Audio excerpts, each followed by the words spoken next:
SHHH. Settle in now. Let the world outside grow quiet, and let me take you somewhere far away, to a time before castles, before stone keeps and warm tapestries, before the first faint whisper of the medieval dawn. We are going back much further, to a land of wind and wood and firelight, to the Hillforts of the Celts. Picture a night in late autumn, perhaps the edge of winter. The sun has long since slipped behind the horizon, and the sky is a deep, bruised purple, pricked with the first cold stars. You are standing at the foot of a great green hill, one of those that rise from the landscape like a sleeping giant. The grass is damp, and the air carries the scent of wet earth and wood smoke, a smell that has been drifting down from the top of the hill for centuries. If you listen closely, you can hear the wind, not just a breeze, but a steady, rhythmic moan as it sweeps over the summit, bending the long grass flat. It is a sound that never truly stops here, a constant companion to the people who live above. And that is where we are going, up the winding path, through the ramparts, into a world that exists just out of sight, behind the curtain of time. The Hillfort is not a castle. There are no high stone walls, no battlements, no drawbridge. Instead, the defenders of this place have shaped the hill itself. They have dug deep ditches, piled up earth into great banks, and built timber palisades that stand against the wind like 100 stubborn soldiers. It is an organic fortress, grown from the land, and it breathes with the seasons. Tonight, it breathes cold air, and the families who live within its fold are already settled in for the long, dark hours. They have been preparing for this moment since the first leaves turned, since the swallows left, since the days grew short and the nights grew sharp. Winter is not an event, not a single storm. It is a slow, creeping presence that wraps itself around the hill, seeping through every crack, every gap in the thatch. And yet, within the roundhouses, there is warmth. Let us step inside one of those houses. The doorway is low, so you must duck your head. And as you cross the threshold, the world changes. The wind becomes a distant memory, a whisper beyond the wattle walls. The air is thick and smoky, but it is also heavy with the smell of cooking, of stew left to bubble since morning. There's a central hearth, a simple pit lined with stones, where a fire glows with the steady, patient heat of a small log. The flames are low, not leaping, just a constant amber pulse that casts dancing shadows on the round walls. The roof is a high cone of thatch, held up by a ring of timbers, and in the gloom you can just make out the smoke hole at the top, a patch of deep blue sky far above. It is a single room, but it is everything. It is kitchen, bedroom, workshop, and sanctuary, all folded into one space. Families sleep here, you see, not in separate chambers, but together, clustered around the hearth. The children lie on layers of straw and heather, covered with rough woolen blankets that scratch, but keep the chill at bay. The adults sit close, their faces lit by the fire.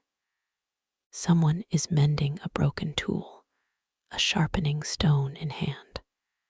Another is twisting wool into thread with a simple spindle, the motion so slow and steady it is almost hypnotic. There is no rush. The day is done, The animals are penned, the gates are secured, and now there is only the long night to endure. And endure it they do, with a quiet resilience that comes from knowing nothing else. They have no glass in their windows, only wooden shutters or animal hides stretched across the opening. The wind finds its way in any way, a cold finger that curls around the edges, but the fire pushes back. It is a constant battle, heat against cold, light against dark. And what of the wind itself? How do these families survive when the gales come howling across the hilltop, shaking the very earth? You might imagine them huddled in terror, but that is not the truth. They have known these winds since birth. They have learned its moods. They have built their homes not to defy the wind, but to dance with it. The round shape of the house, you see, is a brilliant design. A square house, a rectangular house, would catch the wind like a sail, but a round house lets the gale slide around it, flowing over the smoothed curves of the thatch. The walls are thick, made of woven hazel rods, plastered with a mixture of clay, dung, and straw. It is a surprising insulator. The dung might sound unpleasant, I grant you, but when it dries, it forms a tight seal, a kind of primitive weatherproofing. And the smoke from the hearth does its own work, killing insects and keeping the thatch dry from the inside. These people knew what they were doing, even without architects or textbooks. Still, there are nights when the wind is wild, when it beats against the walls like a living thing. On such nights, the family pulls closer together. The grandmother tells a story, perhaps the tale of Sir Nunnos, the horned god of the wild, or of the ancestors who first raised these Hillforts. The children listen, their eyes wide in the firelight, the fear of the storm replaced by the magic of the old words. And sometimes the wind itself becomes part of the story. It is not just weather. It is the breath of the sky god, the whisper of the dead, the noise of the world turning. In a way, the wind is a companion. It is a constant sound, a rhythm you learn to sleep to. It might howl, it might roar, but it also lulls. And if you have a roof over your head, a fire at your feet, and the warmth of your kin beside you, the wind is simply the music of the night. Now, imagine the morning after such a storm. The world is changed.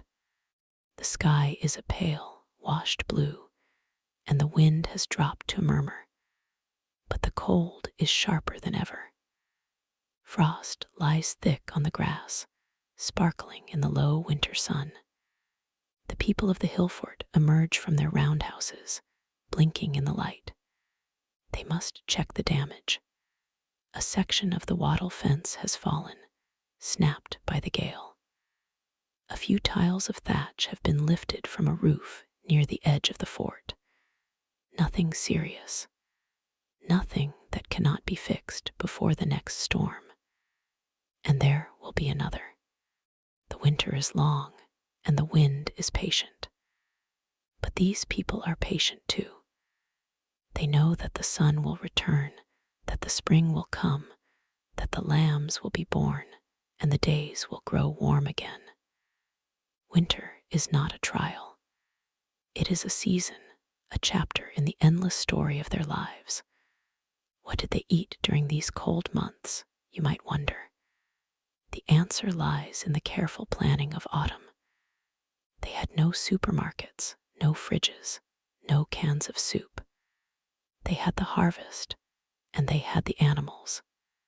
The grain was stored in raised granaries, kept dry and safe from mice. The cattle and sheep were slaughtered, their meat salted or smoked, or hung in the smoke of the hearth to dry. There were apples stored in layers of straw, and nuts gathered from the woods. There was honey, a precious sweetener that kept for years. And there was something else, something that might surprise you. There was beer. The Celts brewed a kind of ale from barley and wild herbs, a nourishing drink that warmed the belly and lifted the spirits on the darkest days. They did not drink it for drunkenness, but for life. It was food, it was comfort. It was a way to gather around the fire and share the long evening. But let us not forget the wind itself, the central character of our story. In a way, the wind shaped everything about their lives. It decided where they built, and even how they dressed. The Celtic families wore layers of wool, the same wool that came from their own sheep, shorn in the summer and spun through the winter. They would wrap themselves in long cloaks, often fastened with a bronze brooch, and they would pull the hood up over their heads when they ventured outside. Their feet were wrapped in leather or soft hide, sometimes stuffed with straw for insulation. They knew how to keep warm, not by turning up a thermostat, but by moving with the rhythm of the day. They would do the heaviest work when the sun was high, and when the wind picked up in the afternoon, they would retreat to the roundhouses where the fire waited. There is a particular kind of quiet that settles over a Hillfort in the deep of winter. The children are quieter. The animals are quieter. Even the birds have gone, leaving only the wind and the occasional cry of a raven. It is a silence that feels full, not empty. It is the silence of survival, of a community that has folded in on itself, conserving strength, waiting. At night, the stars are brilliant, clear, and sharp. Without any light pollution, the Milky Way stretches from one horizon to the other like a river of milk, a faint, silver glow. The people of the Hillfort know these stars. They watch them shift with the seasons. They use them to tell the time, to know when to plant, when to harvest, when to celebrate the festivals of the turning year. And on a clear, icy night, they might stand at the edge of the rampart, looking out over the dark landscape, and feel the wind on their faces. It is cold, yes. It is fierce, but it is also alive. And there is something else you should know. These winter nights were not just about enduring. There was joy in them. After the long day of work, when the chores were done and the children were clean, the community would sometimes gather in the largest roundhouse, the one with the biggest fire. They would bring out a harp or a pipe or just their voices. They would sing the old songs, the ones that told of heroes and monsters, of love and loss. They would tell jokes, laugh at the absurdity of their own lives. And sometimes, someone would begin a story about the time the wind became a giant, and the Hillfort had to trick it into leaving. Everyone would listen, even the youngest, even those who had heard the story 100 times before. Because in the winter, stories are the best fuel. They keep the fire burning inside you, long after the real fire has died to embers. Now, as we drift deeper into this quiet evening, let me ask you to imagine yourself there for a moment, not as a visitor, but as a member of that family. You are sitting on a low stool by the fire, a wooden cup of warm ale in your hands. The wind is a low moan outside, But inside, the air is soft and warm. You can hear the soft crunch of someone chewing on a dried apple. You can hear the crackle of the fire, the gentle breathing of the children asleep on the floor. There's a clay lamp nearby, its wick burning a steady flame, giving just enough light to see the faces around you. These are the faces you have known your whole life. The faces of your mother, your father, your siblings, your cousins. They are not perfect. They are tired, sometimes grumpy, sometimes weary of the long winter. But they are yours. And that, in the end, is how they survived. Not through brilliant architecture, not through clever storage, not through warm clothes alone. They survived because they were together. Because when the wind howled, they did not have to face it alone. This is the story of 1,000 winters, hidden in the soil of forgotten hills. It is a story of small victories, of a patched roof that held, of a fire that did not go out, of a child who laughed even when the cold bit hard. And as we sit here in our own warm rooms, far from that world, we can still feel the echo of their firelight. We can hear the wind in our own chimneys, and if we close our eyes, we can almost smell the wood smoke, the damp wool, the stew bubbling gently over the hearth. So lean back, let your breath slow, and let the image of that roundhouse hold you. For in a moment, we will wander further into this ancient winter to discover more secrets of how those families survived and how their ways shaped the land we walk on today. But for now, just listen. The wind is still blowing out there in the dark, and here, in the comfort of your own space, you can feel its distant touch, a thread drawing you back into the long, slow story of night. Let us stay, for a little while longer, in that roundhouse, with the fire low and the warmth soft against your skin. The embers glow a deep, sleepy orange, and now and then a small flame flickers up, casting a brief light on the woven walls. Outside, the wind has settled into a steady hum, no longer angry, just present. It is a sound you could almost forget, like a clock ticking. But if you stop and listen, you can still hear it, the low voice of the world breathing just beyond the safe circle of your home. Now, imagine that you are waking. Not suddenly, but slowly, in that half-light before dawn. The fire has died to ash, and the cold has crept into the room, but you are still warm under your wool blanket, a heavy layer of animal skins on top. You can feel the warmth of the person sleeping beside you, a brother or a sister, a cousin perhaps. You shift, and the straw mattress rustles beneath you. Someone snores lightly from across the room. It is a familiar sound, as steady as the wind itself. You do not mind. In fact, you would miss it if it were gone.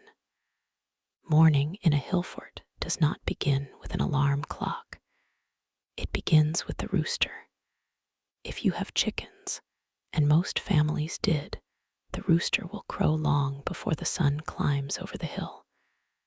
But even before the rooster, there is a stirring in the darkness. Your mother has already risen. She has rekindled the fire, using a flint and steel and a bit of dry tinder. The first sparks catch, and a small flame grows. She feeds it with twigs, then small logs, and soon the room begins to fill with light and warmth. There's a smell of smoke, yes, but also of something else. She has put a pot of water on the fire, and in it she has added a handful of oats or perhaps some barley. The first meal of the day is a thin porridge, not sweet, but filling. You will eat it with a spoon carved from wood, and you will be grateful for its heat. The children are roused gently, or sometimes not so gently. There is always work to do. The younger ones gather the eggs from the hens, if the cold has not frozen them. The older ones help carry water from the spring, a steep walk down the hill and back up, their breath clouding in the cold air. The spring is not frozen, not usually, because it comes from deep underground, its temperature steady through the winter. The water is clear and clean, tasting of stone. You bring it up in a wooden bucket, splashing a little as you go, and you set it by the hearth to take the chill off before anyone drinks. Meanwhile, the men of the family, and some of the women too, will check on the animals. The cattle are kept in a byre attached to the roundhouse, or sometimes in a separate shed nearby. Their breath steams in the cold, and they low softly as you approach. They are not fed on grass now, for the grass is dead or buried under frost. Instead, they eat hay cut and dried in the summer and stored in the loft above their heads. It is a good system. The hay keeps them warm, and their bodies keep the byre warm, and the warmth helps keep the milk from freezing. They have calves too, born in the early spring, but now, in the deep of winter, the cows are dry, their milk saved for the next season. But they still need to be fed and watered, and their stalls must be cleaned. It is hard work, but it gives a rhythm to the day. And then there are the sheep. They are hardy creatures, used to the wind. They stay out on the hillside most of the winter, their thick wool keeping them warm. But sometimes, in the worst storms, they will huddle together in a hollow or seek shelter under the lee of a hedge. The shepherds will go out and check on them, making sure none have strayed or fallen into a bog. It is a lonely job, walking the hills in the gray light, but there is a peace to it as well. The sheep know your voice. They will come when you call, not out of affection, but because you might have a handful of dried leaves or a bit of hay. Trust is built on small things, even in the animal world. Now, let us talk about the children for a moment. They were not just helpers, they were learners. In the winter, when there was less work outside, the elders would teach them the skills they would need when they grew up. The boys learned to carve wood, to shape a bow, to mend a fence. The girls learned to spin wool on a drop spindle, to weave cloth, to make a pot from clay. But these roles were not rigid. A girl might learn to work a lathe, and a boy might learn to sew a leather pouch. Everyone needed to know a little of everything, because winter was unpredictable, and a broken tool could mean a long, cold night. And there were stories. Oh, so many stories. The winter nights were long, and without television, without books, without anything but firelight and memory, the stories became the library. Every family had a storyteller, someone who could recall the old tales with just the right rhythm, the right pause. They would tell of the great feasts of the ancestors, of the battles fought against the Romans, of the gods who lived in the hills and the rivers. But they also told stories about ordinary things. They told the story of the man who chased his hat for a mile after it blew away, and how he found it in a tree, and how the tree became a sacred tree because the hat was so grateful. They told the story of the woman who tried to make bread in a storm and ended up with a flat, sad loaf that tasted like smoke, and they would laugh at her stubbornness. Humor is a survival tool too, you know. Laughter warms the heart in ways that fire cannot, and the children listened. They sat by the fire, their eyes wide, their minds wandering into the darkness of the story. They learned about the world through these tales, about the dangers of the forest, about the kindness of strangers, about the tricks of the wind. The wind was often a character, a mischievous, sometimes cruel figure, but also a bearer of news. They believed that if you stood at the edge of the hill and let the wind blow through your hair, you would hear the whispers of faraway places. Some even said that the wind carried the voices of the dead, not in a frightening way, but like a gentle reminder that they were still there, still part of the land. As the winter deepened, the Hillfort became a kind of fortress against the world. But inside, it was a village. People visited one another, walking from roundhouse to roundhouse, stepping carefully over the muddy paths. They shared news: who had a new baby, who was sick, who had seen a strange light in the sky the night before. They shared food: a piece of cheese, a slice of smoked meat, a handful of dried berries. And they shared warmth, for the fire in a large roundhouse could be a communal hearth, a place to gather even if you were not family. The sense of belonging was strong. It was not just about survival. It was about community, about knowing that if your roof failed, there were hands ready to help. If your fire went out, there were coals to borrow. If your child was sick, there was an old woman who knew the herbs. You were never truly alone, no matter how strong the wind. And then there was the moon. On the coldest nights, when the cloud cover parted and frost coated every blade of grass, the moon would shine down on the Hillfort like a silver lantern. People would sometimes step outside, just for a moment, to look. The fort would be bathed in pale light, and the shadows of the roundhouses would stretch long across the ground. The air was still and bitter, but there was a beauty to it, a kind of harsh grace. They would look up at the moon, at its craters and its soft glow, and they would think of the moon god or goddess they prayed to. They would whisper a small request for protection, for the sun to return, for the children to stay healthy. And then they would go back inside, and the door would close, and the warmth would wrap around them again. The door, by the way, was an important piece of engineering. It was not a simple door like ours.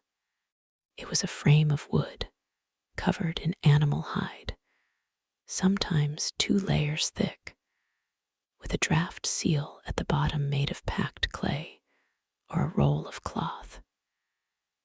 It swung on leather hinges, and it could be locked from the inside with a wooden bar.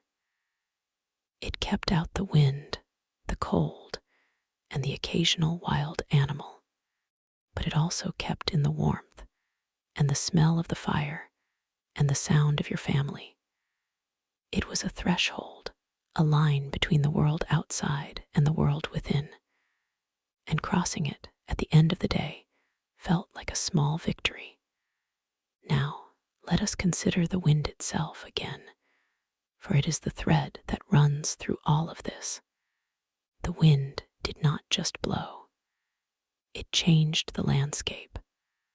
Over the centuries, it sculpted the hills, stripped the soil from some places, and piled it up in others. It wore down the rocks, and it shaped the trees. The people of the Hillfort knew this. They saw how the wind twisted the branches of the oaks, how it pushed the grass into long, flowing waves. They learned to plant their crops in sheltered spots and to build their fences perpendicular to the prevailing gusts. But they also learned to use the wind. They built simple windbreaks of stone and turf, and they used the wind to dry their meat and their leather, hanging them on lines that would flap and snap in the gale. The wind was a force, yes, but a force that could be worked with, not just against. And there was a deeper, more spiritual understanding, too. In Celtic tradition, the wind was often associated with the otherworld. It was the breath of the gods, the passage of souls, the voice of the ancestors. When the wind howled, it was said that the spirits were passing through, and that you should be respectful. Do not argue with the wind, the elders would say. Do not curse it. It has its own wisdom and its own path. Let it do what it does, and you will find your way through. This acceptance was not resignation. It was a kind of peace, a recognition that some things are beyond human control. And that peace allowed them to rest, even on the wildest nights. So you see, the wind was not just an enemy. It was a teacher. It taught patience, resilience, and the value of a warm fire. It taught that the world is large and powerful, and that humbleness is a good companion. And it taught that life goes on, even when the storms come.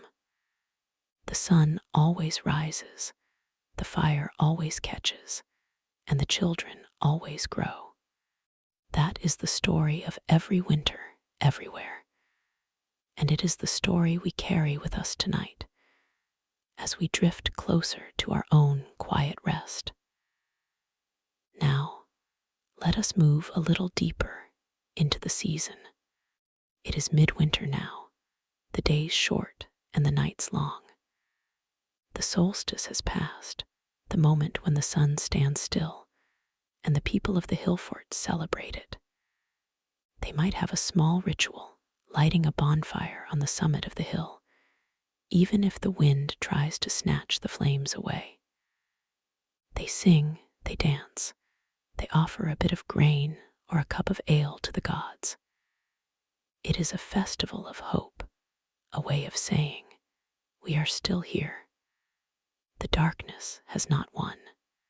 And indeed, from that point on, the days begin to lengthen, almost imperceptibly at first, like a tiny crack of light in a dark room. The children notice it first. They see that the sun sets a little later, that the chickens go to roost a little later, that the evening chores can be done by daylight a little longer. And in that small change, hope blooms like a flower. But before the spring, there is still the rest of the winter. And this is where the ingenuity of the Celtic families really shines. They had to make their stores last. They had to budget the grain, the cheese, the dried meat. They had to keep the animals alive on the meager hay. They had to keep themselves healthy, for illness in winter could spread quickly in the close quarters of the roundhouse. They used herbs, of course. They knew which plants could soothe a cough, which could bring down a fever, which could help a wound heal. Nettle, yarrow, elderberry, all hung from the rafters to dry. There was no doctor, no pharmacy, no hospital. There was only knowledge, passed from mother to daughter, from father to son, and sometimes from the village wise woman or druid who knew the old secrets. The druid, if your Hillfort was lucky enough to have one, was a bridge between the people and the gods. He, or sometimes she, would perform ceremonies at the turning points of the year. They would bless the fields, the animals, the homes. They would predict the weather, not by looking at a screen, but by watching the behavior of the birds, the way the wind lifted the leaves, the color of the sunset. And they would tell stories, too, long and winding stories that could last for hours, carrying the listeners through the dark. Their voice was a kind of magic, a spell woven of sound and silence. But you do not need a druid to feel that magic. You can feel it right now, in this gentle quiet. The story of the Celtic Hillfort is not just a story about the past. It is a story about how people, ordinary people, faced the great challenges of nature with love, wit, and a sense of humor. It is a story about how they built lives out of mud and straw and wool, and how they filled those lives with meaning. And as you lie there, letting the words wash over you, you are part of that story too. The wind is still out there, but here, in this moment, you are safe. You are warm, you are held. Let us pause for a moment and listen to the sound of the fire. In a real roundhouse, the fire would talk to you. It would crackle and pop, and sometimes it would hiss if a drop of moisture fell from the wood. It would change colors, from bright yellow to deep red to ghostly blue. It would shrink and grow, and you would learn to read its moods. A hungry fire is a small fire, and you must feed it. A greedy fire burns too fast, and you must control it. A steady fire is a friend, a companion that asks nothing but fuel and gives everything in return.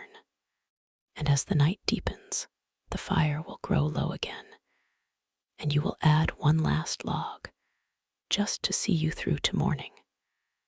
And now, imagine that you are drifting. The warmth is pulling you down into a soft, dreamy state.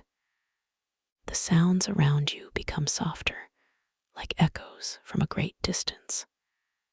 The wind is a lullaby. The crackling fire is a heartbeat, and the breathing of the people near you is a rhythm you can sync your own breath to. You are falling asleep, not in a bed of feathers, but on a pile of straw and wool, and it is good. It is right. It is the way people have slept for thousands of years. But before you close your eyes entirely, let me tell you one more small thing. In the corner of the roundhouse, there is a small bundle of rowan twigs tied with a red thread. It is a charm, placed there to protect the home from lightning and from evil spirits. Every family had such charms. They hung them over the door or tucked them into the thatch. And when the wind blew especially hard, they would touch the charm and whisper a prayer. It was a simple act, but it worked. Not because the witch Hazel or the rowan had any power, but because the act of believing, of reaching for hope, gave them strength.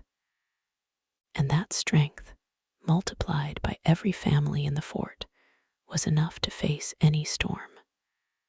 So now, let the story settle around you like a heavy blanket. The Hillfort is quiet. The sheep are still. The wind is just a hum. And you, dear listener, are part of this long, slow story of winter survival. You carry it with you in your bones, in the way you hold your own warmth on a cold night. And as you drift deeper, know that the fire will not go out. The dawn will come, and the wind will carry the story on to the next hill to the next fort, to the next person who listens, not with their ears, but with their heart. Rest now. The wind is still blowing, but you are here, and you are safe. And that is the whole secret, really. That is how they survived, and how we survive still, in our own way, through the long, quiet nights. But let us linger a little longer in that roundhouse, for the night is not yet over, and there is still a small warmth in the embers that needs tending. You might think that once the family settles to sleep, all is still and silent. But in truth, the roundhouse breathes through the dark hours. The fire, even when banked low, sighs and shifts. The thatch above you rustles with the small movements of mice, or the wind finding its way through a gap. The animals outside, the sheep and the goat, sometimes bleat softly, as if talking in their dreams. And the people, too, move in their sleep, turning on their beds of straw, murmuring half-formed words that drift up into the smoke hole and vanish. And yet, despite all that, there is a deep peace in the darkness. The kind of peace that comes only when you know you have done everything you can for the day, and there is nothing left to worry about until the morning. The children, wrapped in their woolen blankets, are safe. The food is stored. The fire is set to last. The door is barred, not against any human enemy, for the Hillfort is strong, and the watchmen are awake on the walls, but against the cold and the wind. The door is a thick slab of oak, reinforced with iron bands, and it fits snug into its frame. Behind it, the family is sealed into a small, warm world, a cocoon of breath and body heat and glowing embers. And the mother of the house, or perhaps the grandmother, is the one who stirs last, checking the fire one final time. She might rise from her bed, a shadow in the dim glow, and add a small piece of turf or a log to the blaze, just enough to keep the heart of the fire alive. She might adjust the cooking pot that hangs from the chain, making sure it is not too close to the flame, or she might simply stand for a moment, looking at her sleeping family, counting them in her heart. 1, 2, 3, 4, all here, all breathing, all warm. That is her wealth, her real treasure, the one no storm can take. And then she returns to her own bed, a pile of heather and wool, and she settles into the warmth left by her husband. She does not fall asleep right away. Instead, she listens. She listens to the wind, trying to judge its mood. Is it rising or falling? Is it carrying rain or snow? She listens to the fire, reading its health in the sound of its breathing. She listens to the soft snores and the occasional cough, and then, satisfied that all is well, she lets her own breathing slow, and she sinks into the deep, dreamless sleep of those who live close to the earth. Now, let us follow her into that sleep and see what the night might bring. Not nightmares, for those are rare in a place so full of life, but dreams. Dreams of summer, of green fields and warm sun, of berries on the bush and fish in the stream. Dreams of dancing at the Beltane fires, of laughter and music and the touch of a hand. Dreams that are as real as the straw beneath her, because in a world where winter is so long and dark, the mind must feed on memory and hope, and dreams are the food of the heart.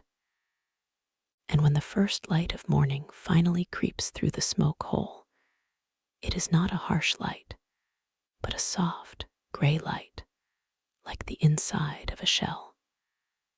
The mother is the first to wake again, as she always is. She rises quietly, careful not to disturb the others, and she goes to the fire. She uses a small pair of tongs, made of iron or of wood, to stir the embers, to uncover the live coals that have been sleeping all night. She adds a few sticks, some dry twigs, and she blows gently, a long, slow breath that fans the spark until it catches. And there it is, the first flame of the new day, a tiny and fragile thing, but enough to bring light and heat back into the world. The children stir, smelling the smoke and the promise of breakfast. The youngest one, a boy of perhaps 4 winters, rubs his eyes and crawls out from under his blanket. He toddles over to his mother and wraps his arms around her leg, his face buried in her skirt. She reaches down and strokes his hair, and she smiles, though he cannot see it. Then she lifts him up and sets him on a stool near the fire, and she begins to prepare the morning meal. It is a simple meal, for food must be stretched. Some oatmeal, ground from the barley stored in the granary pit, mixed with water and a pinch of salt. It is cooked slowly, stirred with a wooden spoon, until it becomes thick and warm and filling. There might be a small piece of dried apple if the harvest was good, or a bit of honey from the wild bees that live in the woods below the hill. Nothing fancy, but to the boy, it is a feast. Eats with his fingers, or with a spoon carved from a piece of antler, and he does not spill a drop, because he knows that waste is a sin in winter. Meanwhile, the father and the older children have woken too. The father goes to check the door, to see what the night has brought. He lifts the bar and opens the door just a crack, and the wind rushes in, cold and sharp. He peers out. The sky is still low and gray, but there is no snow on the ground inside the fort. The wind has swept the courtyard clean. The animals are huddled in their pens, their breath forming clouds. The watchman on the wall gives a wave, a signal that all is well. The father nods, closes the door, and returns to the fire. He says only a few words. It will be a hard day, but we will manage. And then the work begins. There is always work in a Hillfort, even in the middle of winter. The animals need to be fed and watered, even if the water is frozen and must be broken with an axe. The thatch on the roof may have loosened in the night and needs to be tied down again. There are tools to be repaired, wool to be spun, leather to be oiled, and there is the constant, unending task of gathering fuel, for the fire must never die. The men and the older boys will go out into the woods, if the weather permits, to cut dead branches, to bring back loads of kindling. They will also check the traps they set for rabbits and hares, for fresh meat is a precious thing when the stores are dwindling. The women and the girls stay closer to home. They tend to the younger children, they cook and clean, they weave and sew. They also tend the herb garden, even in winter, for some herbs can survive under a layer of snow, and they know exactly where to dig. The wise woman, if there is one, will make rounds, checking on the sick, the elderly, the new mothers. And she will bring with her a small pot of broth, a handful of herbs, a kind word. The community is a net, woven of many threads, and every thread matters. And in the midst of all this work, there are moments of quiet, a pause to look out at the distant hills, to see the smoke rising from other roundhouses, dotted across the landscape like small clouds, a moment to remember that you are not alone, that the people in those other forts are also tending their fires, feeding their children, facing the same wind. There is a sense of solidarity, of belonging to a vast, slow-moving tide of human life that has always been here and will always be here, long after this winter is forgotten. And sometimes, on a day when the wind is not too fierce and the sun shows its face for a few hours, the children are allowed to play outside. They build small piles of stones, or they chase each other around the courtyard, or they try to catch the snowflakes on their tongues. They laugh, and their laughter is a bright thing, a spark that lights up the gray day. The adults watch them, and they smile, and they remember that winter is not only about survival, but about the small joys that make survival worthwhile. So the day passes, slowly, steadily, like the turning of a great wheel. And as the afternoon fades into twilight, the family gathers again in the roundhouse. The fire is built up high, and the evening meal is cooked. It might be a stew made from the last of the salted pork, with some root vegetables and a handful of dried herbs. It is not a large meal, but it is enough. And as they eat, they talk. They talk about the day, about the animals, about the weather. They tell stories, old stories that have been told 100 times, but never grow old. And they sing softly, a song about the sun and the moon, about the earth and the sky, about the love that holds them all together. The song fades, and the fire grows low again. The children are asleep, curled up like kittens. The parents sit for a while longer, side by side, watching the embers. They do not need to speak. They know each other's thoughts. They know that tomorrow will be the same, and the day after that, and the day after that, until the spring finally comes. And they know that they will endure because they have each other, and because they have the fire, and because they have the stories. And now, dear listener, as you lie in your own bed, far from that Hillfort, you can feel that same quiet endurance in your own heart. The wind is still out there, yes. The world is still full of storm and change. But in this moment, you are safe. You are warm. You are held by the story, just as the family is held by their roundhouse.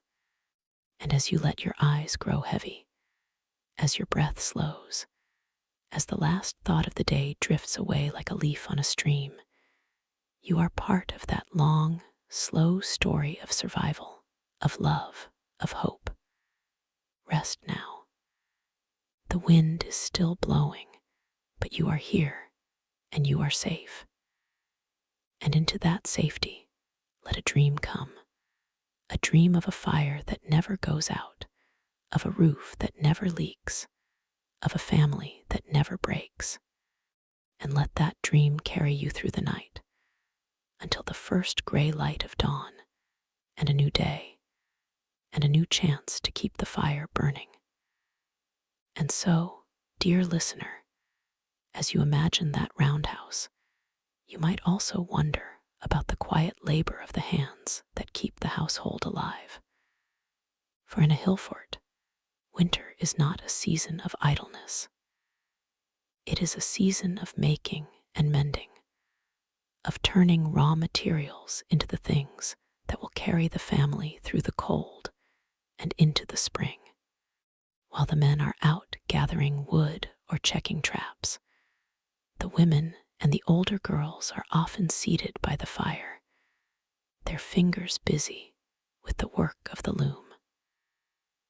The loom itself is a simple thing, a wooden frame that stands in the corner of the roundhouse, its warp threads stretched tight and waiting. And the weaver, with a shuttle made of bone or wood, passes the weft thread back and forth, like the slow breathing of the house. The cloth that comes from this loom is rough and heavy, made from wool that has been sheared from the sheep in the summer, washed, carded, and spun into yarn. It will be used for blankets, for tunics, for cloaks that must withstand the wind. And as the shuttle moves, the weaver might hum a tune, a melody that has no words, just a sound that rises and falls with the rhythm of the work. And there is also the work of the bone. A child might sit nearby with a knife and a piece of antler, carefully scraping and carving it into a needle or a button or a small ornament. The knife is sharp, and the child is careful, for they have learned that a slip of the hand means a cut that must be bound with a strip of cloth and a poultice of moss. But the work is satisfying, and the small object that takes shape under the hands is a thing of pride.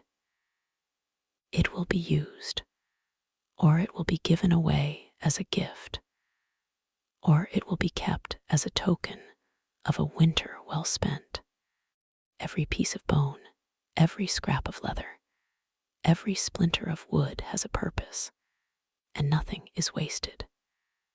And then there is the matter of the children's education, though the word is too formal for what happens in the roundhouse.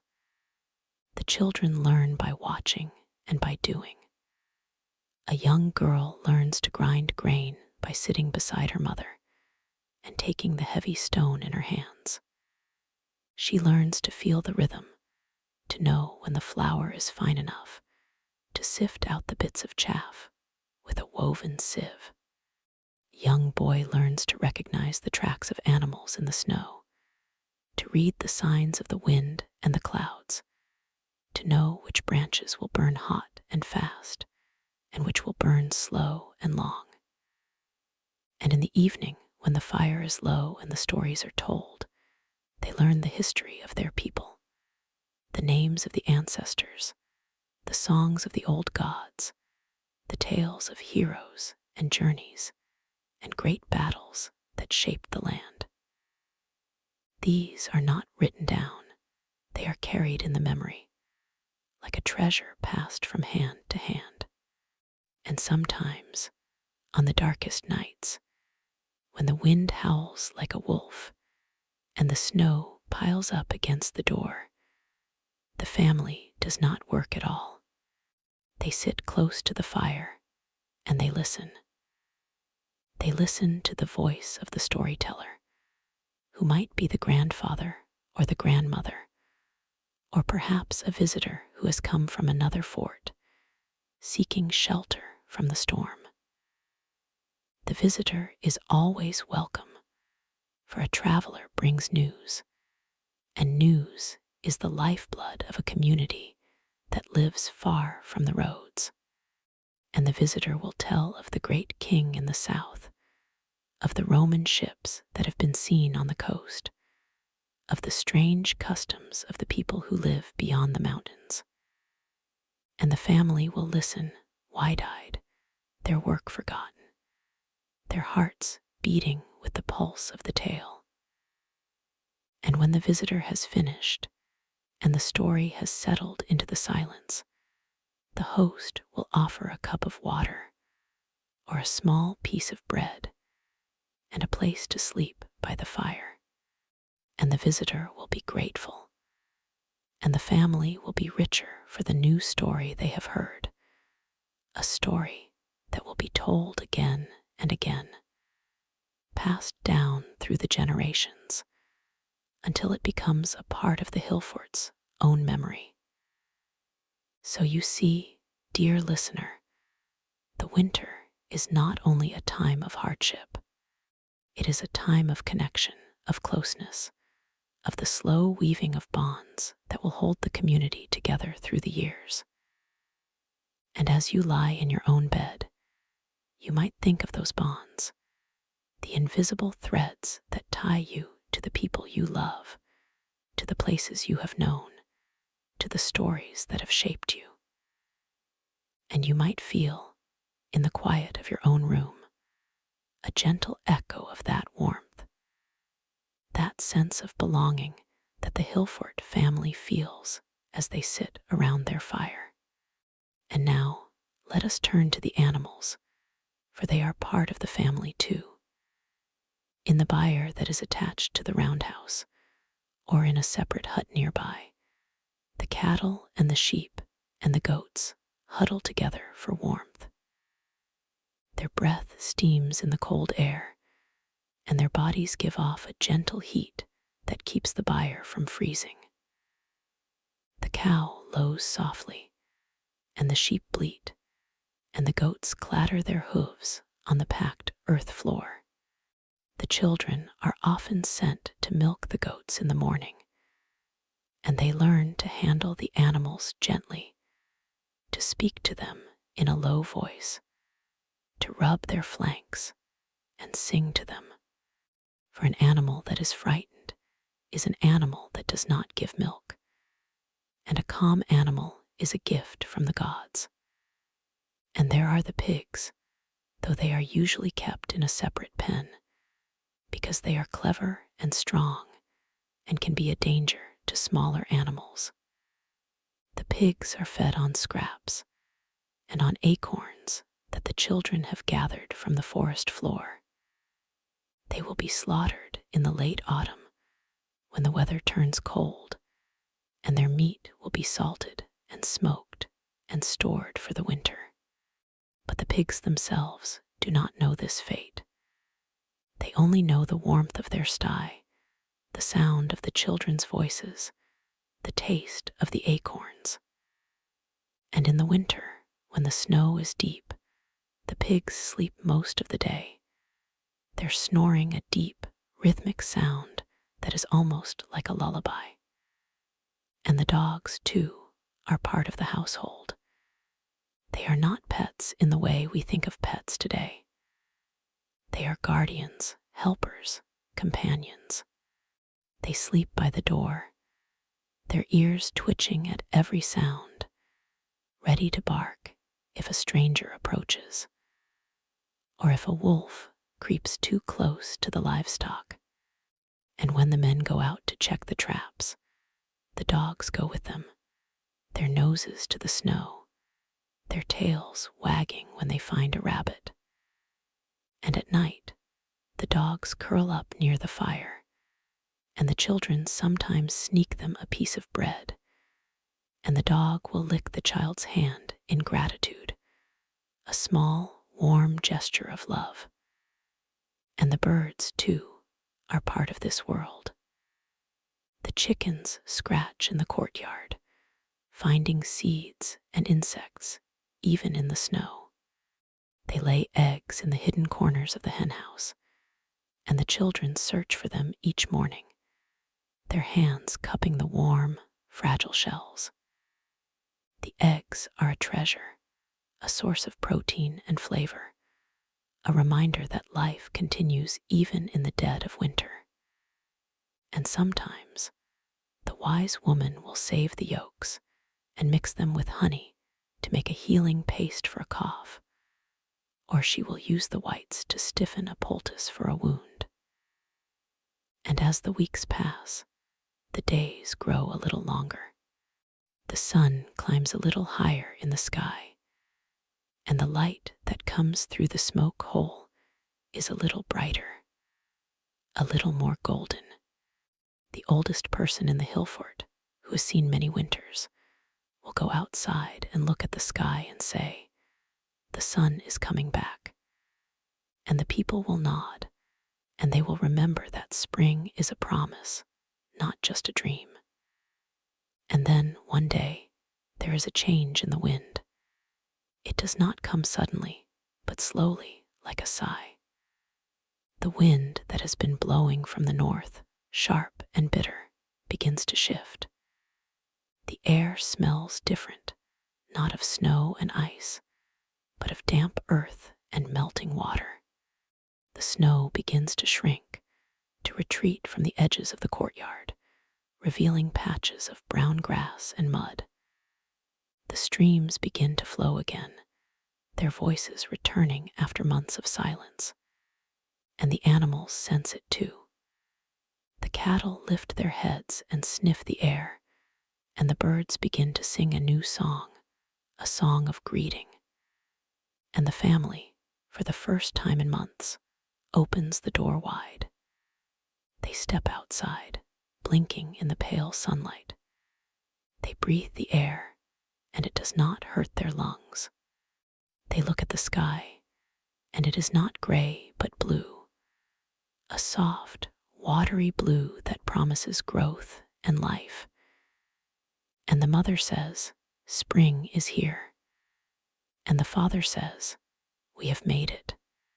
And the children run, shouting, into the mud, their bare feet cold and wet, their hearts full of joy. And then the work of spring begins, a work that is different from the work of winter. It is the work of planting and building, of repairing the fences and the roofs, of preparing the fields for the barley and the oats. But that is a story for another night, dear listener. For now, let us linger in this moment of triumph, this moment when the long dark has ended and the light returns.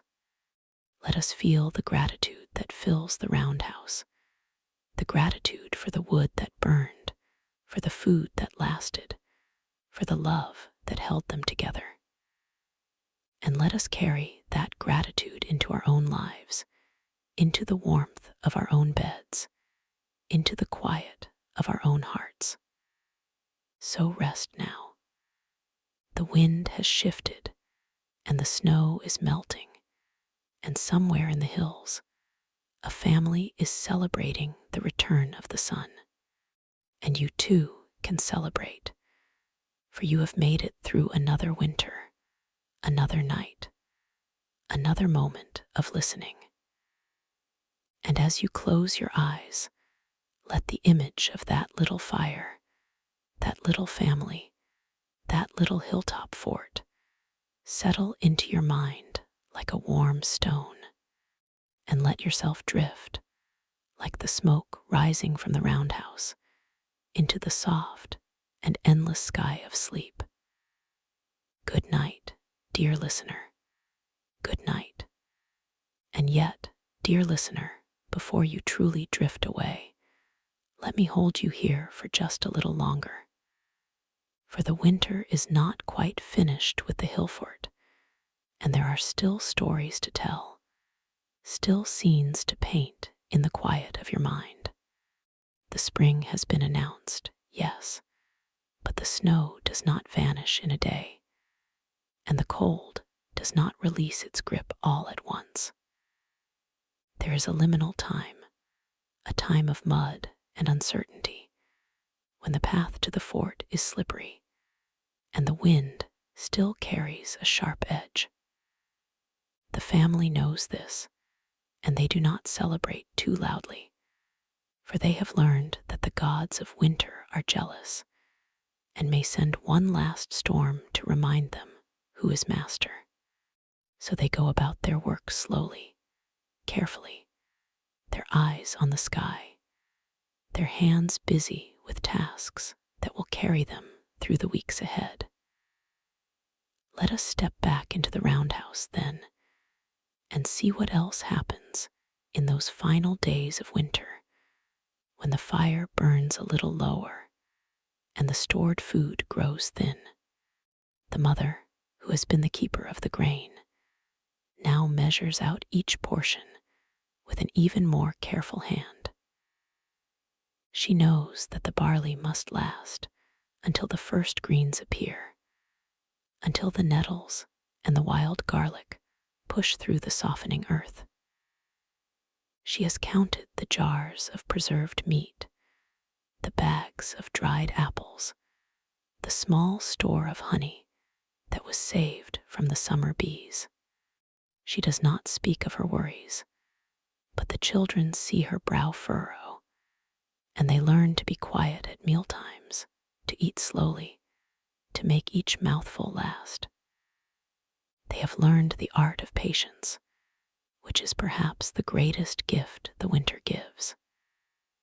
And the father, too, has his concerns. He checks the thatch each morning, looking for thin spots where the rain might seep in, where the warmth might escape. He has learned to patch the roof with fresh straw, to tie the bundles tight with willow withes, to listen for the sound of dripping in the dark. And when the wind howls, he goes outside to make sure the cattle byre is secure, that no wolf has dug a tunnel under the wattle wall. He carries a torch of resinous pine, and the flame sputters in the wind, casting strange shadows on the snow. The children sometimes watch him through the door, their faces pale in the firelight, and they think of him as a hero, a protector, a man who wrestles with the night. But the hero is also tired, dear listener.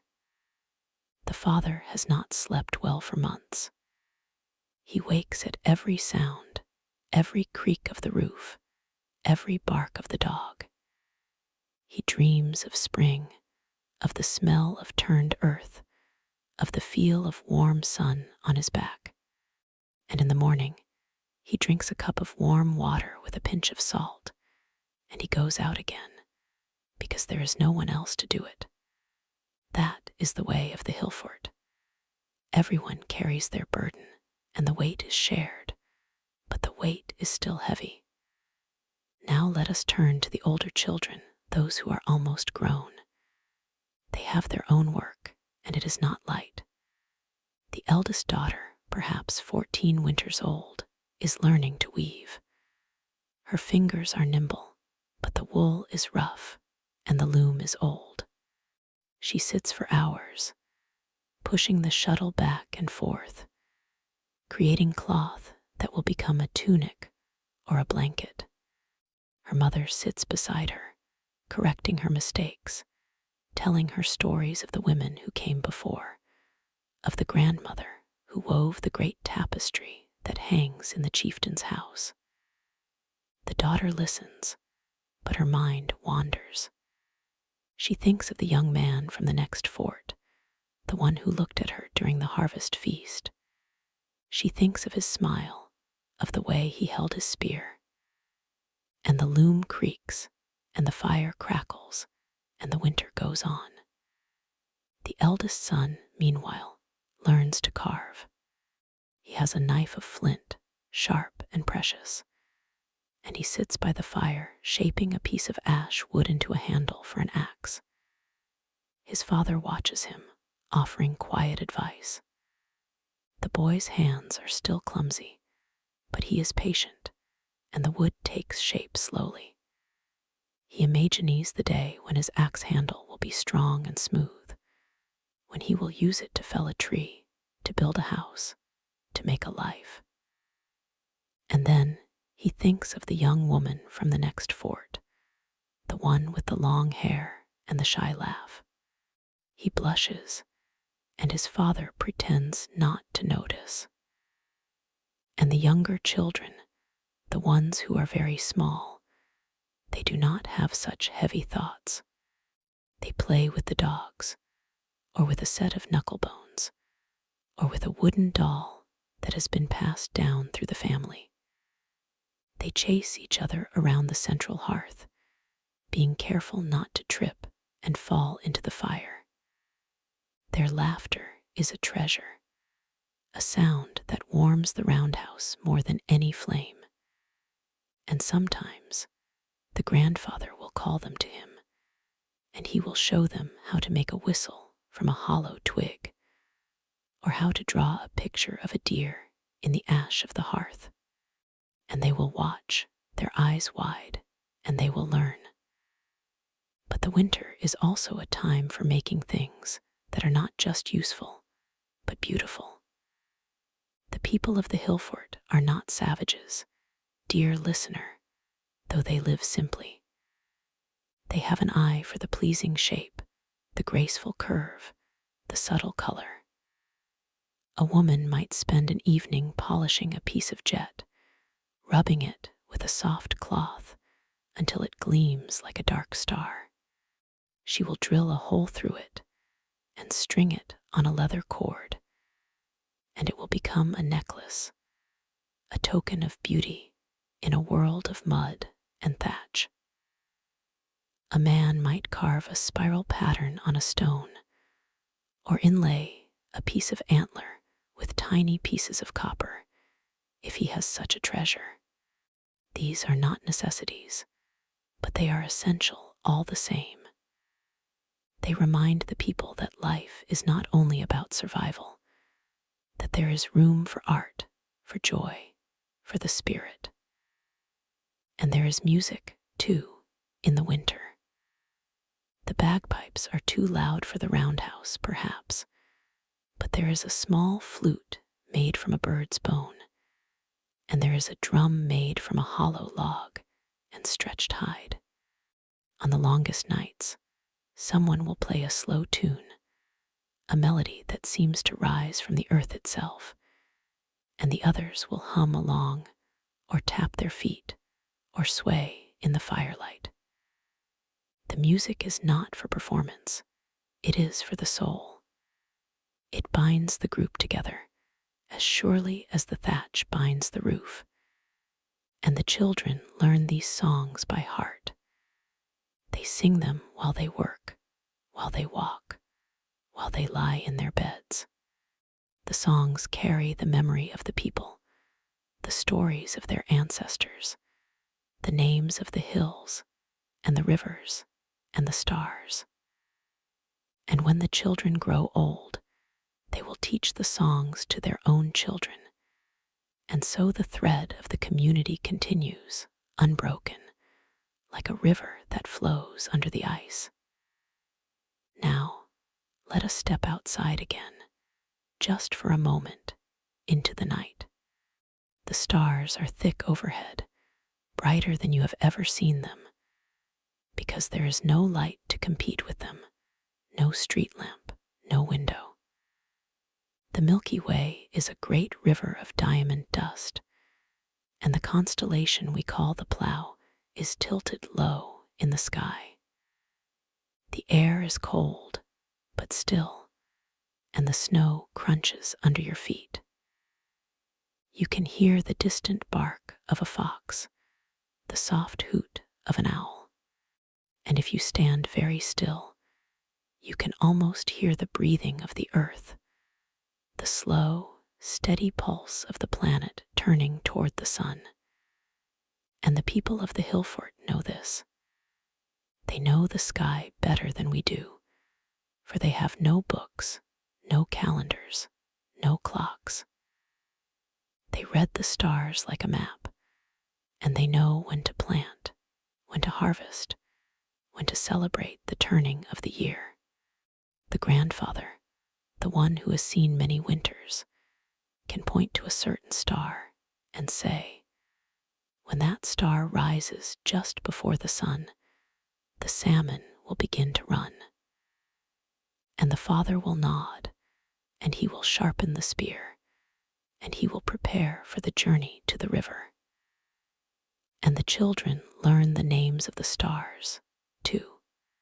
They learn the story of the great bear who hunts across the sky, and the story of the 7 sisters who were chased by a hunter, and the story of the swan that flies forever toward the west. These are not just stories, they are the framework of the world, the way the people understand their place in the universe. And when the children look up at the night sky, they do not feel small and lost. They feel connected, part of a pattern, a thread in the great web of life. But let us return to the roundhouse, for the fire is burning low, and the family is preparing for sleep.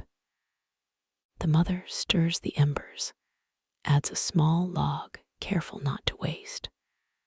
The father checks the door, pushes a heavy stone against it to keep out the draft. The children have already curled up on their straw pallets, beneath blankets of wool and fur. The dog sighs and settles, and the cat purrs, somewhere in the shadows. And then, just as everyone is drifting off, there is a knock at the door. A soft knock, almost lost in the wind, but definite. The father frowns, reaches for the spear beside the door. The mother holds her breath. The children sit up, their eyes wide.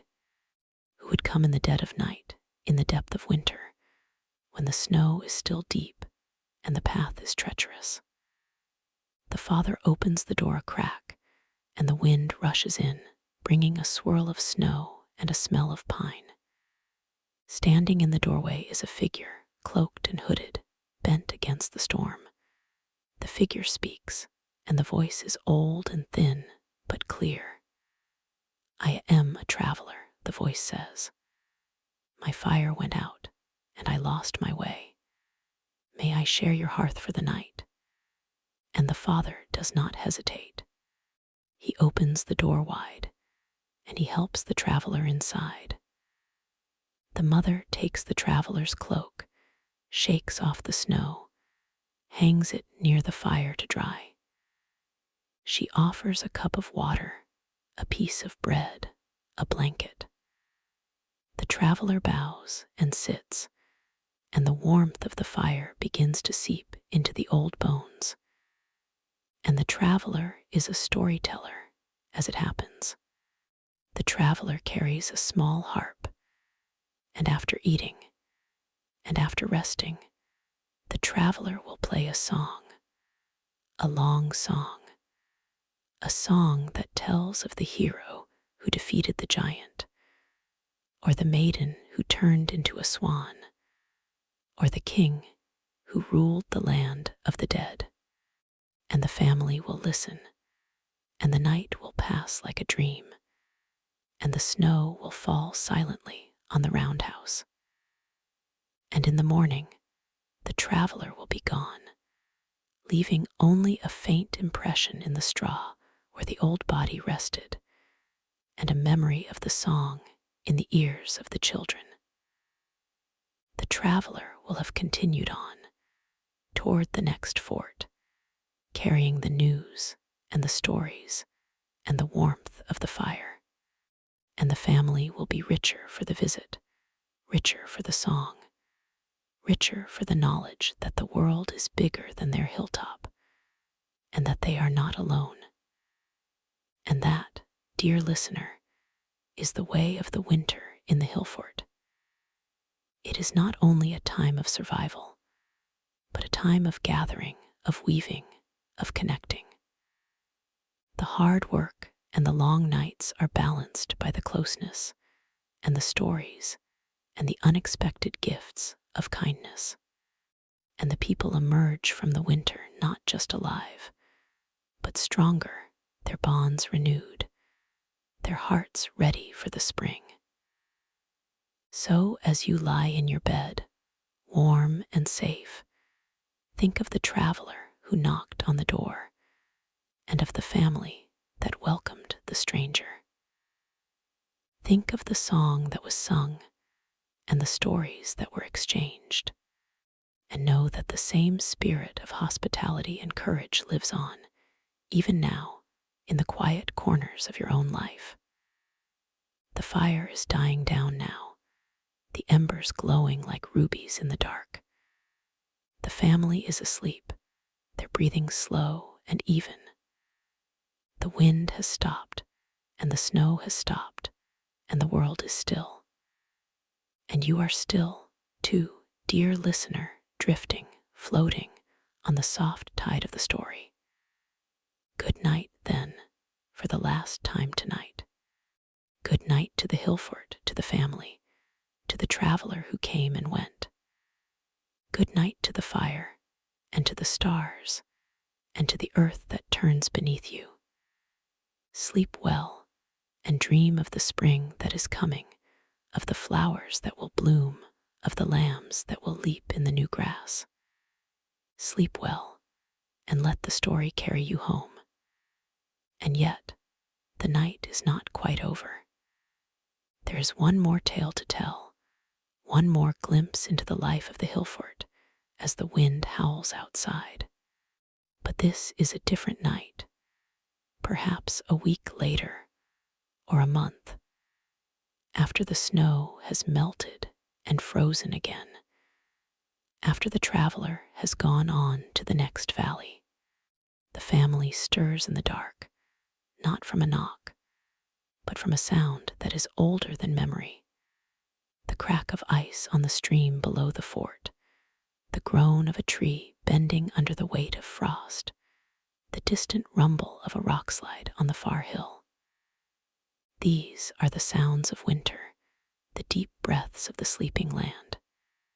You are there, dear listener, not as a ghost, but as a witness. You sit by the fire, which has been banked for the night, the embers covered with ash to keep them glowing until morning. The family is curled around you, a heap of blankets and fur, a tangle of arms and legs. The smallest child has kicked off a blanket, and you see a bare foot, pale in the dim light. You reach out as if to pull the blanket back, but your hand passes through, for you are only a presence, a listener, a dreamer. And so you watch and you listen. The mother stirs first, though it is still hours before dawn. She is guided not by the sun, but by an inner clock, a habit of years. She rises silently, her breath a small cloud in the cold air. She pulls on a woolen tunic over her shift, and then a heavier cloak. She toes the embers, adds a few twigs, and blows on them until a flame flickers. The fire catches, and the roundhouse fills with a soft orange light.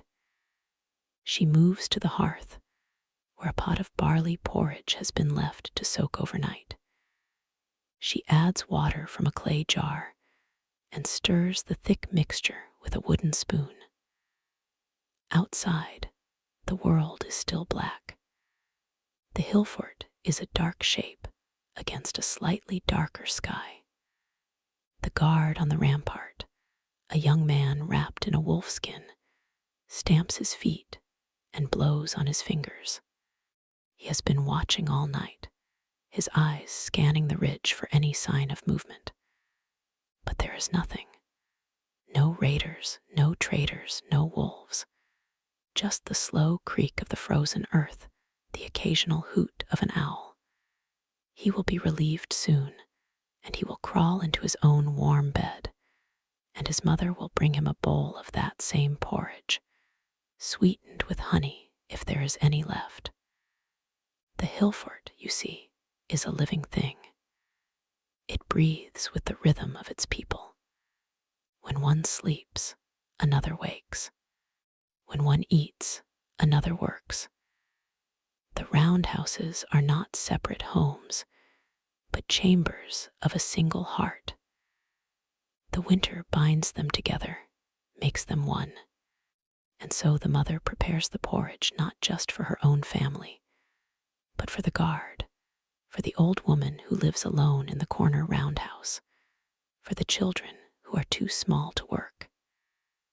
She will send one of her own children, wrapped in a sheepskin, to carry a bowl to the guard, to warm his hands and his belly.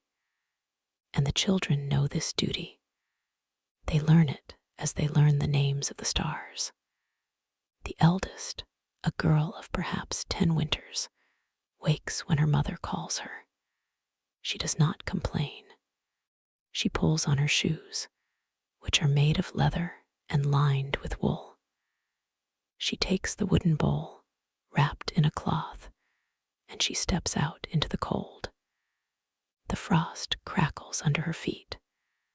The sky is just beginning to lighten in the east, a thin line of pale gray between the hills. She hurries up the path to the rampart, her breath white, her fingers clutching the bowl. The guard sees her coming, and he smiles. He is her cousin, only a few years older. He takes the bowl, and she watches him eat, the steam rising from the porridge. He offers her a sip of the watery ale he carries in a leather flask, but she shakes her head. She has been taught not to drink with men, even cousins. She waits until he is done, takes the empty bowl, and runs back to the roundhouse, her feet light, her heart light. This is a small moment, a simple exchange, but it is the fabric of the Hillfort. The threads are spun from such moments, the passing of a bowl, the sharing of a blanket, the telling of a story. And the winter is the loom, the long cold that weaves them all together. Now, let us step back into the roundhouse, where the fire has grown strong. The father is awake now, and the younger children. The mother is ladling porridge into wooden bowls. The dog is under the table, waiting for a dropped morsel. The cat is on a beam, watching with half-closed eyes. And the children are eating, their faces lit by the fire, their hair tangled and wild. They do not speak. They are too hungry, too sleepy. But there is a warmth in the room that is not just from the fire. It is the warmth of being together, of being safe. After the meal, the father stands and stretches. He is going to check the animals. The Hillfort keeps a few sheep, a goat, a cow if they are lucky. These animals are the family's wealth, their milk, their wool, their meat. In the winter, they are kept in a lean-to attached to the roundhouse, a low stone wall with a thatched roof. The animals huddle together, their breath making a mist in the cold. The father checks their feed, their water, their bedding. He talks to them in a low voice, a habit he learned from his own father. The cow lows softly, the goat bleats. They know his voice, and they trust him. You might think this is tedious work, the endless round of feeding and cleaning and mending. But there is a rhythm to it, a peace. The father's hands are rough, calloused, but they are gentle on the animals. He pats the cow's flank, feels the warmth of its body. He checks the sheep's feet for rot, the goat's ears for scabs. He is a healer as much as a farmer, a caretaker of these other lives that depend on him. And when he is done, he returns to the roundhouse. The mother is spinning wool, her fingers moving with a quiet, rhythmic skill. The wheel turns, the thread thickens. The children are whittling sticks, or braiding reeds, or simply watching the fire. The morning stretches out like a long, slow river. There is no rush. The day will be what it will be. And then someone remembers the traveler who came in the night, who told the story of the hero and the giant. The traveler left behind a small wooden button, carved with a spiral pattern, a gift for the child who had listened the most intently. The child, a boy of 7, has been wearing the button on a string around his neck, and he touches it now, feeling the smooth curve, the deep grooves. He wonders where the traveler is now, what other fires the traveler has sat beside. And the father notices the boy's quiet, and he understands. He has a similar souvenir from his own childhood, a small flint arrowhead that a traveler gave him, a token from a faraway land. He still has it, wrapped in a scrap of leather, hidden in a crack in the wall. He brings it out, shows it to the boy. It is no bigger than his thumbnail, but it is sharp, beautiful. It came from the north, the traveler said, from a land of lakes and forests, where the reindeer run in great herds. The father tells the boy this story, the story of the arrowhead, and the boy listens, his eyes wide. So the hours pass. The fire crackles. The wind moans. The day is gray, the light thin. But the roundhouse is a world unto itself. And as the afternoon deepens, the father decides it is time to teach the children something new. He takes down a piece of antler that has been soaking in water for a week to soften it. He has been planning to make a new handle for an axe, and he wants the children to see how it is done. He shows them how to scrape the antler with a flake of flint, how to shape it, how to smooth it with a piece of sandstone. He works slowly, carefully, explaining each step. The children watch, and they learn. And you, dear listener, you are learning too. You are seeing that life in the Hillfort is not just about surviving, but about passing on the skills, the knowledge, the craft. Every gesture is a lesson, every tool a teacher. The children will not go to school, they will go to the hearth, to the workshop, to the field. And what they learn there will stay with them forever, etched into their hands, as surely as the pattern on the button. The afternoon softens into evening. The mother lights a rushlight, a dried reed dipped in tallow, which gives a thin, steady flame. It is not much light, but it is enough to see by, enough to continue the work. The father finishes the axe handle, fits it to the head, and gives it a few test swings. It feels good in his hand, balanced and strong. He will sharpen the blade tomorrow, and then the axe will be ready for the spring, ready to cut timber for a new gate or a new roof beam. And then the mother calls them to eat. The evening meal is simpler than the morning.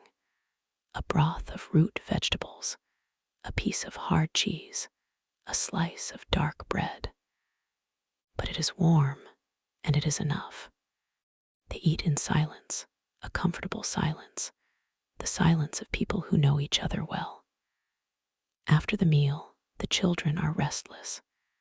They want another story, but the father says no, for the traveler's story is still fresh in their minds, and they should savor it. Instead, he teaches them a song, a simple round that they can sing together. It is about the sun, and how it returns each winter solstice, how it climbs a little higher in the sky each day. The children learn the tune, their voices small but sweet. The mother hums along. The dog lifts its head, listens, and then puts its head back down. Even the cat seems to listen, its ears twitching. And as they sing, you feel the night gathering outside. The fire is burning low again, and the family prepares for bed. The children curl up, their bodies warm, their minds full of songs and stories. The parents sit for a while longer, talking in low voices about the coming spring, about the repairs that need to be made, about the lambing that will begin in a few weeks. They speak of simple things, but their words are laced with hope, with the quiet certainty that the winter will end, that the sun will return, that the world will turn. And you, dear listener, you are there with them, a silent companion. The The sleepiness is settling over you like a soft blanket. The warmth of the fire, the murmur of voices, the gentle creak of the thatched roof. These are the sounds of safety, of home. And so we come to the end of this night and to the end of our story. The Hillfort stands on its hill, wind-bitten but unbroken. The families sleep, their dreams filled with green fields and running lambs. The stars wheel overhead, the same stars that have guided travelers for thousands of years. You close your eyes and you let go. You are no longer sitting by the fire in a roundhouse. You are in your own bed, under your own roof. The warmth you feel is not from a hearth, but from the memory of a story that has carried you through the night. Sleep well, then. Sleep deeply, like the Hillfort in the snow. Dream of the spring that is coming, of the first warm rain, of the buzzards circling overhead. Dream of the children singing, of the mother spinning, of the father carving. Dream of the traveler who will come again, with a new song and a new tale. The story is over, but the story never truly ends. It lives on in the heart of every listener, waiting to be told again on another night by another fire. Good night, dear one. Good night. And as you drift off, you might wonder what became of these Hillfort families over the long centuries. Did they always stay on that wind-scoured hill, generation after generation, through storms and famines and quiet springs? In a way, some did. The Hillforts were not abandoned all at once. They were lived in, patched up, rebuilt, and then slowly, as the Iron Age gave way to the Roman occupation, and then to the early medieval world, the old ways began to change. New ideas came with the traders and the travelers. New materials, iron tools that could cut deeper, stronger plows that could break the heavy clay soils. And with those changes came a different kind of dwelling. The roundhouse, with its single fire and its thatched roof, began to seem small, old-fashioned. People started building rectangular houses, long houses with separate rooms for animals and people. And then, in the centuries after the Romans left, the first stone towers began to rise on the hills.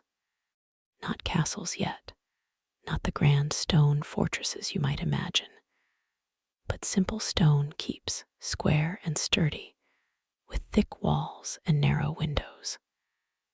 The families moved inside those stone walls, and the old roundhouses slowly crumbled into the earth.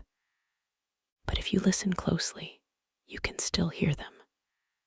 The Hillforts are still there, many of them, their grassy ramparts humped against the sky. Walk on them on a winter afternoon, when the light is thin and the wind is sharp. Stand at the center of the ring, where the roundhouses once stood. Close your eyes. You might feel the shape of the space, the way the hillside falls away, the way the horizon bends. You might hear, faintly, the sound of a child laughing, or the low murmur of a parent telling a story. The ground beneath your feet is soft with moss and centuries of humus. The sheep graze where the goats once grazed. The same buzzards circle overhead, riding the same thermals. The Hillfort has not forgotten. It holds its history in its bones, in the earthworks, in the scatter of broken pottery that surfaces after a heavy rain. You can pick up a piece of that pottery, smooth and red and ancient, and hold it in your palm. It was made by hands that worked in the same light you stand in now, by the same fire, in the same wind. And that is the quiet truth at the heart of this story. We are not so far removed from those families as we think. The winter wind that howls outside your window tonight is the same wind that howled against their roundhouses. The longing for warmth, for safety, for the sound of a loved one's voice is the same longing. The habit of telling stories by the fire, of passing on songs and skills, of marking the return of the sun at the solstice, these are threads that run through all of human time. The Hillfort families did not vanish. They changed, they moved, they adapted. Their blood runs in the veins of the farmers and the shepherds who still work these hills, in the children who still pick up old pottery and wonder about the hands that made it. Even the castles that came later, with their stone walls and their high towers, were built on the same foundations. The need for shelter, for community, for a place to call home. The castle lord in his great hall, with his tapestries and his roaring hearth, was not so different from the Hillfort chieftain in his roundhouse, with his carved antler and his fire of gorse. The stories changed, but the storyteller remained. So when you turn over in your bed, pulling the covers up to your chin, remember that you are part of a long, long line. The ancestors who huddled in the Hillforts are with you. They are in the way you cup your hands around a hot mug, in the way you listen to the rain on the roof, in the way you tell your own children a story before bed. You carry their memory in the shape of your home, in the rhythm of your days, in the simple act of surviving another winter. And that is a comfort, a deep, slow comfort that settles into your bones like the heat from a hearth. The fire in your dream is the fire of the roundhouse, low and steady. The faces around it are not clear, but you know them. They are the faces of everyone who has ever sat by a fire and told a story. They nod to you and you nod back.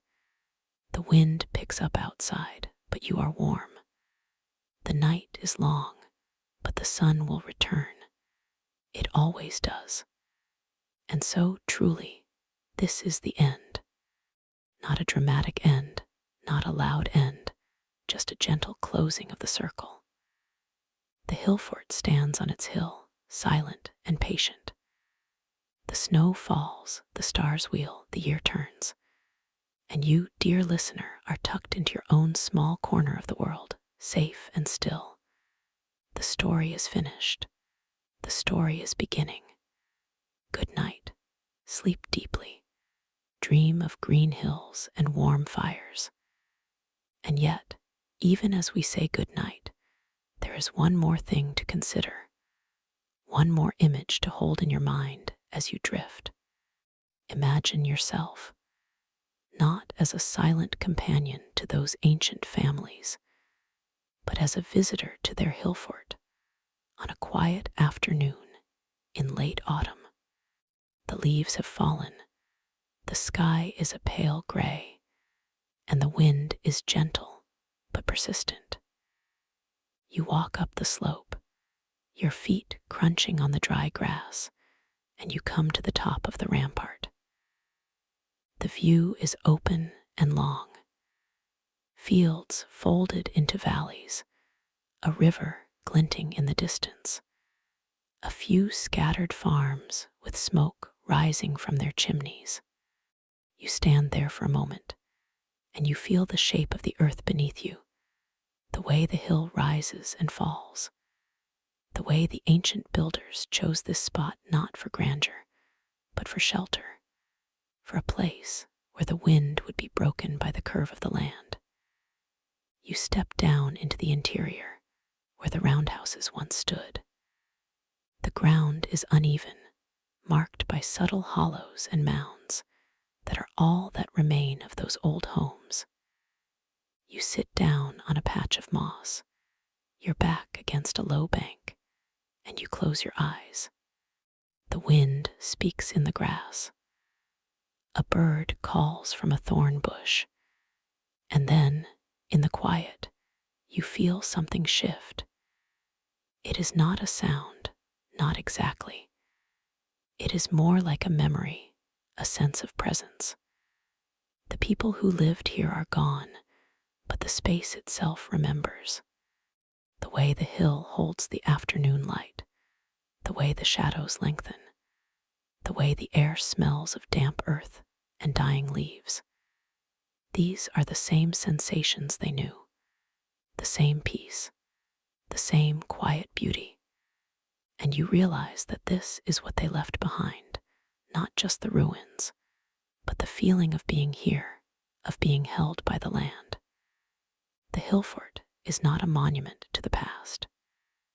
It is a living thing, a slow, breathing shape that continues to offer shelter to anyone who comes, even if only for an afternoon. The traveler who stops here today, the walker who sits on the rampart and eats a sandwich, the child who runs through the grass, they are all part of the same story. The Hillfort welcomes them, just as it welcomed the families who built it. The wind rubs the same edges. The sun sets in the same gap in the western hills. So as you lie in your bed, let that image settle into you. The Hillfort is still there, somewhere out in the dark, standing patient and quiet.